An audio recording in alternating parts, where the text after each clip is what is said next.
Muriel Haïm en studio. Muriel, bonjour. Bonjour. Alors Muriel, vous êtes présidente de la Fondation France-Israël et à ce titre, énormément d'événements ont lieu autour de la Fondation, des voyages, des échanges et c'est ce dont nous allons parler ce matin. On va commencer à évoquer un voyage étudiant, racontez-nous.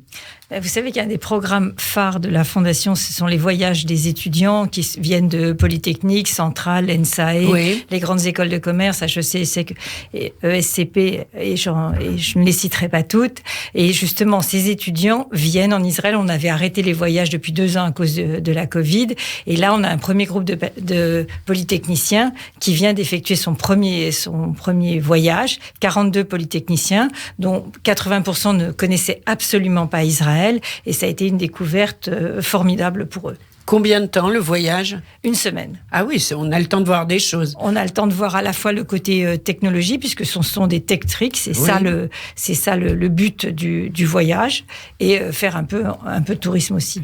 Est-ce que vous avez l'impression que justement, avec la façon dont on a parlé d'Israël de façon positive en France pendant les 2 ans du Covid, ça a pu changer quelque chose dans l'appréciation d'Israël pour ses étudiants ? Alors, je pense en effet que ça a changé quelque chose, mais malheureusement, je vais vous donner un exemple qui est assez triste. Il y a un étudiant de Polytechnique qui s'était inscrit et qui s'est désinscrit en disant les Israéliens tuent les petits Palestiniens.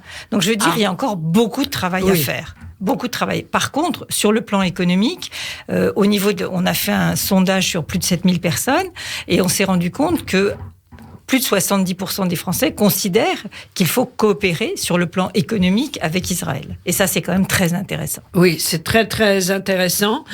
Vous les avez rencontrés, ces étudiants ? Alors, bien entendu, d'abord, on monte les voyages. Monter un voyage avec des étudiants, puisque pour chaque école, on a un voyage différent. C'est une 30aine d'heures de travail avec lequel on échange. On travaille avec eux pour être sûr que ça correspond exactement à leurs attentes. Donc, c'est bien évident que les étudiants d'HEC ne verront pas ce que verront les étudiants de Polytechnique, et c'est la même chose pour chacun, parce que même à l'intérieur d'écoles de commerce, il peut y avoir certains qui sont plus intéressés par la food tech, par la fintech, enfin, de toutes les manières, c'est des programmes clés en main qu'on fait à chaque fois. À chaque fois, c'est vraiment de la haute couture pour chaque groupe. Oui, et c'est en fonction de leur désir aussi et de leur pôle d'intérêt. Complètement. Ouais, c'est formidable. Et le prochain voyage étudiant, c'est quand ? Alors, c'est le prochain voyage chez l'EDEC. On a cette année de prévu jusqu'à mi-juillet 439 étudiants qui doivent venir et peut-être plus. Ah, quand même. Oui, c'est important. Oui. Le but, c'est d'arriver d'ici 3-4 ans à 1000 étudiants par an. Ah oui, écoutez, on le souhaite, hein, et vous nous tiendrez au courant, bien entendu. Alors maintenant, on va évoquer la nouvelle coopération entre Israël et les régions. Et ça aussi, c'est de votre fait. Alors, on a découvert que c'était très important que le pouvoir économique, il est dans les régions. Les régions ont les mains dans le cambouis, et c'est eux qui sont vraiment intéressés à faire la réduction du chômage, etc. Donc, on s'est dit, on va travailler avec les régions. Et on a commencé une série de webinars avec eux. On a travaillé avec la région Nord, on a travaillé avec la région Sud, on vient de travailler avec la région Occitanie sur l'hydrogène vert dans l'aviation. Et c'est très intéressant. Et chaque webinaire est construit sur un trépied. On a la première partie, c'est de l'institutionnel, français et israélien. La deuxième partie, ce sont des chercheurs, français et israéliens. Et la troisième partie, on fait pitcher des sociétés françaises et des sociétés israéliennes qui pitchent donc devant ces décideurs. Et ça fonctionne extrêmement bien. Une fois qu'on a fait ça, maintenant qu'on peut revoyager en Israël, puisque ça, c'est vraiment la meilleure nouvelle qu'on attendait depuis si longtemps. Exactement. En plus, c'est aujourd'hui qu'il n'y a plus besoin de PCR. Donc, à partir de là, on va remonter des missions qui vont venir sur place, renforcer l'échange une fois qu'on aura fait le webinar et qu'on aura vu s'il y a vraiment un intérêt.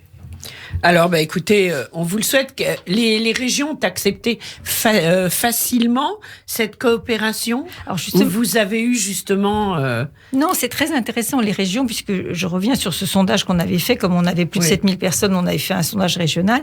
Et toutes les régions, pratiquement, sont toutes à 70% en faveur de travailler avec Israël.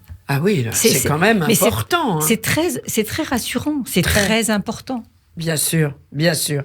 Alors, depuis plusieurs années, vous allez nous dire depuis combien de temps se tient en Galilée un festival d'opéra, les Journées de Galilée. Depuis combien de temps, Muriel Haïm? Eh ben, ce sera la 3e, ça a 8 ans. Ah oui, quand même. Hein. Mais c'est tous les 2 ans et la dernière fois, on a dû l'annuler. Mais cette année, on aura le plaisir d'accueillir Marc Minkowski, qui viendra diriger en version semi-concert Les Noces de Figaro et Don Giovanni. Donc dans un lieu extraordinaire, on a peut-être le temps d'en dire quelques mots. Ah oui, la forteresse de Saint-Jean d'Acre est un lieu extraordinaire. D'abord, cette forteresse est remarquablement conservée. Elle a été il y a eu un travail extraordinaire qui a été fait. Et deuxièmement, l'acoustique est merveilleuse. Alors, vous imaginez cette cour de la forteresse vous êtes sous les étoiles et vous écoutez cette musique merveilleuse. C'est extraordinaire. Oui, c'est vraiment extraordinaire. Donc, si on part cet été, eh bien, ce sera à quelle date à peu près? 24 et 25 juillet. Oui. Et on couple ça avec, sur le modèle des journées d'Aix, avec un symposium sur la médecine du futur, où là aussi, on met des Israéliens et des Français, des chercheurs, ou des médecins et des hommes d'affaires, pour justement refaire à chaque fois, développer des partenariats, des échanges scientifiques et des échanges économiques. Alors, d'ailleurs, je crois que à l'heure actuelle, il y a des équivalences beaucoup plus simples qu'il y a 20 ans pour les médecins français qui font leur alia. C'est plus simple, en effet. Il faut qu'ils aient pratiqué un certain nombre d'années. Donc, je veux dire, c'est vrai qu'on a... En plus, les médecins français sont très appréciés parce que les médecins français ont une tradition de clinique. Oui. Ils sont des cliniciens. Oui. Donc, c'est vrai que c'est... C'est pas le cas des Israéliens ? C'est plus une médecine américaine qui est plus basée sur les examens. C'est pas du tout la même philosophie de médecine. Ah oui. Non, c'est très différent. C'est très différent. Oui, donc, c'est très différent. Les médecins français sont appréciés. Très appréciés. Et il y a des équivalences pour presque tout le monde? Oui, il y a des équivalences. Alors après, il faut voir s'il faut avoir pratiqué un certain nombre d'années en France, etc. Mais je veux dire, ça c'est extrêmement ouvert. C'est beaucoup plus facile qu'avant. Et alors, la médecine du futur, c'est en Israël. Ça peut être quoi? Vous qui êtes aussi médecin, bien sûr. La médecine du futur, c'est aussi ce qui va changer la prise en charge des patients. Ce qui va changer aussi la façon de faire de la recherche. On va développer des avatars, par exemple un avatar de l'œil, où on pourra tester les médicaments différemment. Donc ça va complètement, d'abord, raccourcir les temps. On espère diminuer les coûts de développement d'un médicament. Vous savez qu'un médicament, c'est 10 ans, et en gros, c'est 10 ans et 1 milliard d'euros. Donc on va voir si ça peut diminuer aussi tout ça. Et puis une prise en charge différente. Moins d'hospitalisation, et ça va complètement changer. Et c'est à ça qu'il faut se préparer. Bien sûr. Alors, quels sont les projets par rapport à la France ? Alors, les projets par rapport à la France, là, on est en train de développer aussi un partenariat avec le Conseil d'État. On a un membre du ministère de l'Agriculture qui va venir en Israël. On voudrait on avait fait un symposium au Sénat sur le handicap, et on veut refaire le même symposium avec Madame Cluzel, qui était favorable à ça, sur la technologie au service des personnes souffrant de handicap. Et ça, Israël est très très bien placé. Oui. Et donc pour cause, il y a oui. beaucoup. Oui. Avec tous les attentats qu'il y a eu, etc., ils ont un regard sur le handicap et les guerres. Ne parlons pas des guerres. Ils ont un regard sur le handicap qui est complètement différent, quoi. Et très inclusif. Et c'est ça qui est très très intéressant. Donc des vrais échanges en fait. Oui, absolument. Oui, absolument. C'est important. Et des échanges dans lesquels chacun apprend de l'autre. Et c'est vraiment ça, pour que ça continue, il faut en effet que chacun y trouve son intérêt. Oui. Et donc on est très sensible à ce point-là.